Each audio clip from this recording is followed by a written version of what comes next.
আমি নিরক্ষরতা দূরীকরণ সম্পর্কে কিছু কথা বলতে চাই। নিরক্ষরতা একটি দেশের অগ্রগতির পথে বড় বাধা।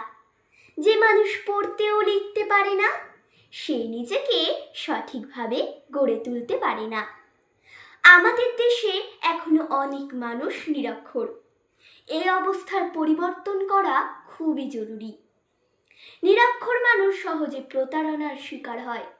তাই শিক্ষার আলো ছড়িয়ে দেওয়ার জন্য আমাদের সবাইকে এগিয়ে আসতে হবে। সরকার নানা শিক্ষা প্রকল্প চালু করেছেন। আমাদের উচিত নিরক্ষর মানুষদের শিক্ষা দিতে উৎসাহ দেওয়া। নিরক্ষরতা দূর হলে মানুষ হবে আত্মনির্ভর, সচেতন ও সুশিক্ষিত। একটি শিক্ষিত জাতিই পারে উন্নত দেশ গড়ে তুলতে।